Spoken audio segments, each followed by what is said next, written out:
दिल्ली में बैठे हुए लोगों का बस चला तो वो सबसे पहले तो खेती को ख़त्म कर देगी, ताकि आप खेती छोड़ के शहरों में भाग लो मजदूरी के लिए, और उसके बाद फौज को ख़त्म कर देगी। एक तरह से किसान कौमों को बर्बाद करने का नक्शा पास हुआ है। इस पे लड़ना पड़ेगा और जो लोग लड़ेंगे वो बचेंगे। कि किसान आंदोलन धरना खत्म हुआ है, आंदोलन खत्म नहीं हुआ है, क्योंकि हमारी मांगे वहीं की वहीं हैं। जो एमएसपी की मांग है उसके बिना तो हमारा गुजारा नहीं है, क्योंकि हम जितनी चीज़ें पैदा करते हैं उनका दाम बढ़ता नहीं है, जितनी चीज़ें खरीदते हैं उनका दाम बढ़ता है। और नतीजा ये है कि किसान हर दिन गरीब हो रहा है, उसकी खरीदने की ताकत ख़त्म हो रही है। मैं कॉलेज में पढ़ता था तो शाम को हम खाना खा के हॉस्टल से घूमने जाते थे। एक कब्रिस्तान में एक कव्वाल कव्वाली गाता था, तो उस कव्वाली को मैं खड़े होकर सुनने लगता था। उसमें एक शेर गाता था जो मैंने समझा ये हमारे लिए गा रहा है। उसका था कि खंजर पे कोई छींट ना कपड़ों पे कोई दाग, खंजर पे कोई छींट ना कपड़ों पे कोई दाग, तू कत्ल करे है कि करामात करे है। ये सरकार भी उसी तरह से किसानों का कत्ल कर रही है, उसे ये पता भी नहीं चलता कि उसके साथ क्या हो रहा है। भाइयों, मैं निवेदन ये करना चाहता हूँ कि आप धरनों पे बैठते हो, मांग करते हो, इसको छोड़ो। अब ऐसी स्थिति पैदा करो कि लोग तुमसे मांगें, बजाय इसके कि आप सरकारों से मांगें। और वो तब होगी जब आप दिल्ली में सरकार को बदल दोगे। और मैं आपको आश्वस्त करता हूँ, इस बार अगर आपने एकता दिखाई, जात पात को छोड़ के इकट्ठा रहे, तो दिल्ली में इनको कोई बचा नहीं सकता है। मैंने सारी पार्टियों के लोगों से बात की है, सब इस बात पे राजी हो गए हैं, एक उम्मीदवार के मुकाबले एक उम्मीदवार खड़ा करेंगे। अगर ऐसा हो गया तो ये दिल्ली में बचेंगे नहीं, और अगर ये बच गए तो एक बात समझ लो, फिर आप नहीं बचेंगे। ये आखिरी मौका है हम लोगों के लिए कि हम अपने पेशे को, अपनी ज़मीनों को, अपने बच्चों को बचाएं। मैं बहुत लंबा भाषण नहीं देना चाहता, सिर्फ इतना कहना चाहता हूं कि देश बहुत गलत आदमी के हाथ में है। जब ये अभी मैं बोला था 4-6 दिन पहले, बड़ा शोर हो गया देश में, इन्होंने बड़ा तमाम तरह के लोग वो पालतू जो हैं वो लहका दिए मेरे ऊपर।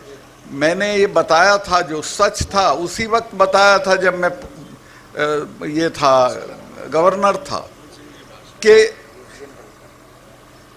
जो वहाँ पुलवामा में जो अटैक हुआ हमारे सिपाहियों पे, 40 लड़के मरे हमारे जवान, वो नहीं मरते अगर ये उनको 2 हवाई जहाज़ दे देते, 5 हवाई जहाज़। वो लड़के अगर मेरे से मांग लेती सीआरपी तो मैं 5 हवाई जहाज़ दे देता, लेकिन गृह मंत्रालय ने वो उनको हवाई जहाज़ नहीं दिए और वो सड़क के रास्ते चल दिए। उस सड़क के रास्ते में मैं गया जिस दिन ये दुर्घटना हुई, उसके बाद उसमें 10 किलोमीटर के एरिए में करीब 10 जगह सड़क आके मिलती है।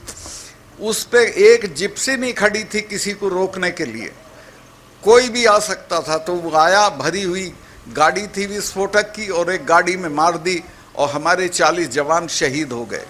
ये कहीं अपनी शूटिंग करा रहे थे उसमें नेशनल कॉर्बेट पार्क में, यूपी में है वो, तो वहाँ टेलीफोन की सुविधा नहीं होती है। तो इन्होंने बाहर आके मुझे एक ढाबे से फ़ोन किया और पूछा कि सतपाल भाई क्या हुआ।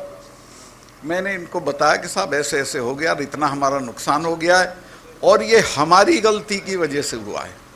अगर हम जहाज़ दे देते तो ये हमारे बच्चे नहीं मरते। तो इन्होंने मुझे कहा कि नहीं, अभी इस पे चुप रहो, इस पे अभी चुप रहो।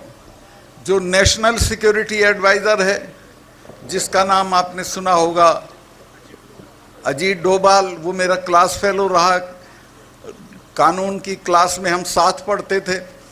उसका मुझे फ़ोन आया फ़ौरन कि प्राइम मिनिस्टर ये कह रहे हैं आप बोलें नहीं कुछ, चूँकि मैं बोल दिया था मैं 2-3 चैनल को ये बता चुका था कि हमारी गलती से ये हुआ है, कि वो ये कह रहे हैं कि इस पे तुम चुप रहो। मैं समझ गया था कि अब इसका ये पूरा राजनीतिकरण अपने चुनाव के लिए करेंगे, जो मर गए वो भाड़ में जाए, इनको कोई मतलब नहीं है।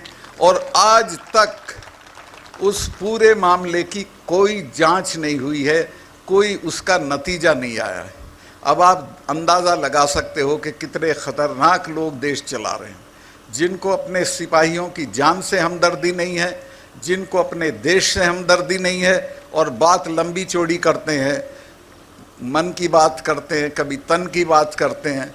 तो मैं आपसे ये कहना चाहता हूँ कि बहुत हो गया, अब संभल जाओ, और अब नहीं संभलोगे तो हमारी तो अब उम्र लंबी हो गई, चले जाएंगे, लेकिन आपकी पीढ़ियां याद करेंगी कि कभी आपने गलती की थी और एक ऐसी सरकार को बने रहने दिया था जिसने आपका सब बर्बाद कर दिया, खेती भी, फौज भी, नौकरियां भी।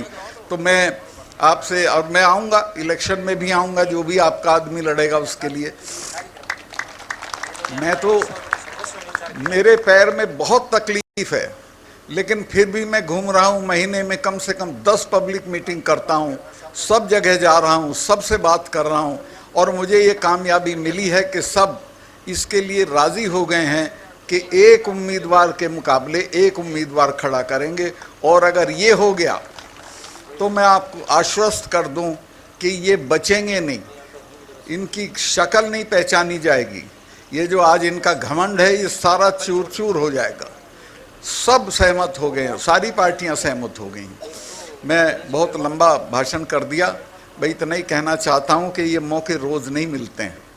ये मौका भी फिर तो 5 साल को बाद जाएगी, और 5 साल में तो ये इतनी बर्बादी कर देगा कि आप अंदाज भी नहीं कर सकते। 5 साल में तो पता नहीं क्या क्या हो जाएगा।